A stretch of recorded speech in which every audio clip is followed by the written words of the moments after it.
José Simonella, economista, y nos viene ayudando a entender cada una de las medidas que viene dictando el gobierno nacional. En esta oportunidad, si podés hacer un análisis global, bueno, ¿nos va a servir, va a ayudar o es un paliativo más? Es un paliativo, no va a solucionar el problema de fondo, es un paliativo que creo que hacía falta darle algún alivio a los consumidores.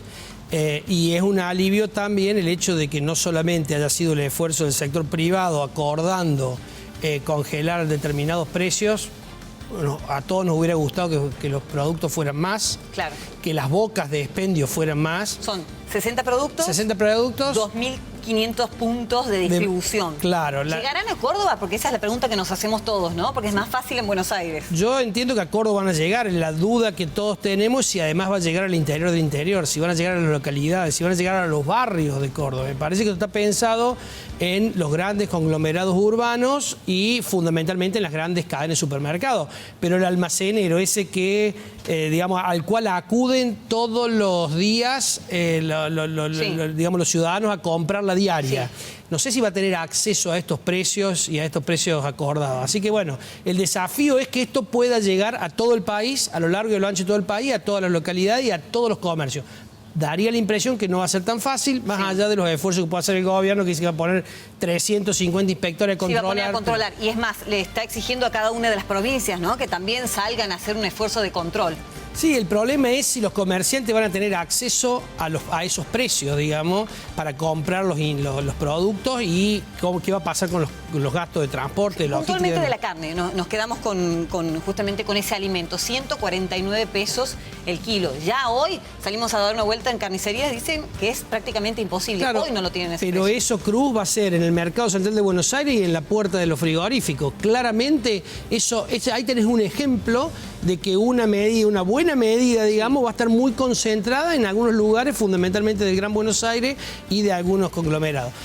Yendo al problema de fondo, obviamente esto no lo trata, tiene como objetivo no combatir la inflación, sino tratar de mejorar los niveles de consumo de la sociedad por dos objetivos. Primero, porque ha sido muy golpeado por la elevación de la inflación, y segundo, no hay que ser ingenuo en esto, por el tema electoral.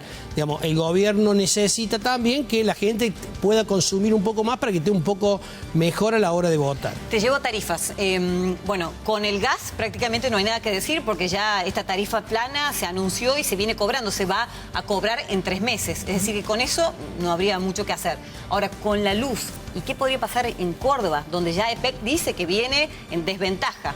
Bueno, yo creo que está bien que el gobierno en esta oportunidad, más allá de que todos estamos de acuerdo que hay que combatir el déficit fiscal, en este punto haya puesto un freno a su lucha contra el déficit fiscal y haya privilegiado la inflación. Sí. Me parece que eso, más allá de que el gobierno ha cambiado la forma que venía, digamos, pensando en términos de combatir el déficit fiscal, en términos de no subsidiar las tarifas y demás, me parece que está bien que lo haya hecho, está bien que combata la inflación. La inflación, Cruz, es la fiebre y la infección es el déficit fiscal. Pero cuando tenés fiebre muy alta, cuando estás en 41 de fiebre, lo primero que hace es que bajar la inflación, la fiebre, para después poder atacar la infección. Bueno, en este caso hay que bajar la inflación. No se puede tener una inflación que, si bien a nivel general es 4,7, a nivel de alimentos ha sido 6%. Tremendo. En un año, Cruz, los alimentos crecieron 64%. Esto va a empujar a muchos ciudadanos por debajo de la línea de pobreza para marzo y deberíamos esperar una línea de pobreza, o digamos,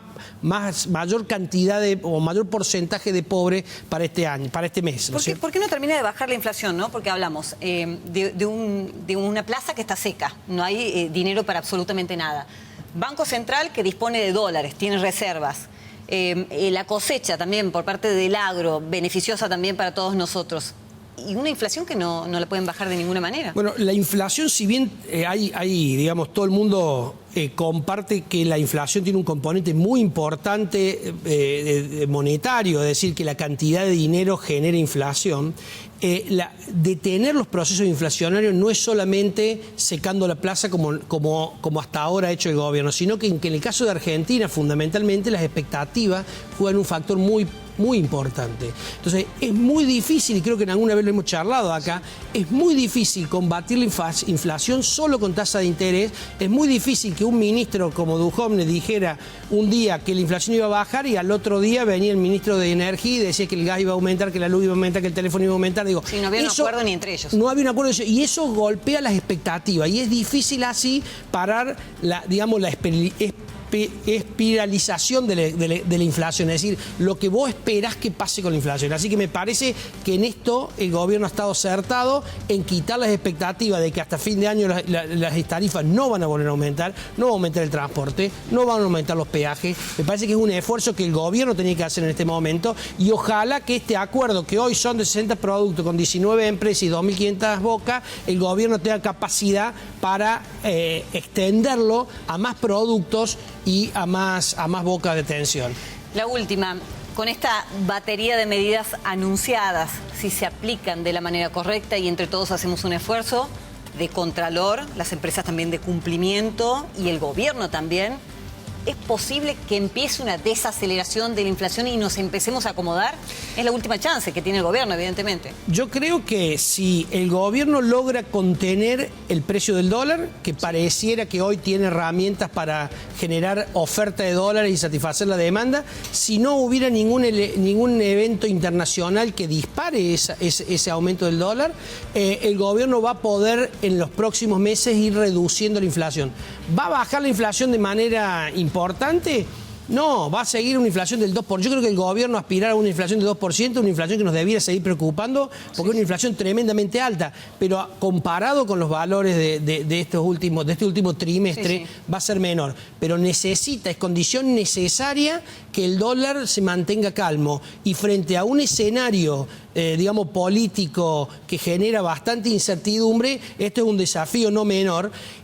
A tal punto que el propio Fondo Monetario Internacional le aceptó al gobierno no actualizar más las bandas, que para los televidentes es un tema medio complicado explicarlo técnicamente. Pero lo expliquemos, porque tenía un techo y un piso también. Claro. Y ahora decidieron que ese techo no se fuese incrementando mes a mes. Claro. No, el primer trimestre del acuerdo con el fondo, ese techo y ese piso incrementaba un promedio de 3% mensual. Ajá. El próximo trimestre al 2% y el próximo al 1,75%. Sí. ¿Y qué dijo ahora? No aumenta más. Hasta fin de año el techo del dólar es 51,45. Y si el dólar superara ese valor, el Banco Central puede salir a vender hasta 150 millones diarios. ¿Cuál es el desafío? Que no llegue a ese valor. Sí. Porque si en el corto plazo, el dólar buscara el techo en lugar del piso, como lo está haciendo estos días, generaría aumentos muy importantes del tipo de cambio, cercano al 20%, y eso sí, dispararía un proceso inflacionario muy fuerte en este momento. Así que el desafío del gobierno es tener el dólar tranquilo, a riesgo de que se le atrase, pero en esta coyuntura lo importante es luchar la inflación, lo importante es tratar que la inflación no siga erosionando los ingresos de las familias, que no siga generando pobres, y luego habrá tiempo para recuperar el tipo de cambio y para mejorar las condiciones de los exportadores, que ahora son buenas. Sí. Incluso le ha dado la posibilidad en este acuerdo a las pymes, que aquella pyme que exporte por sobre el promedio de lo que venía exportando y que no exporte más de 50 millones de dólares al año, no va a tener... Lo libera de retenciones. Es un buen mensaje, me parece, del punto del lado del gobierno.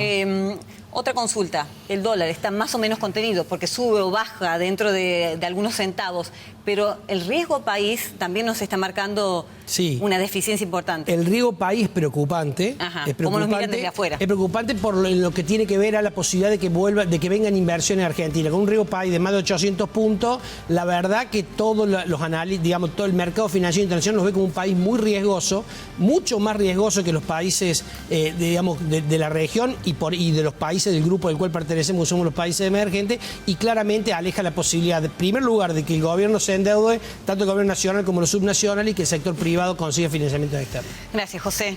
Muchas gracias a usted por la invitación.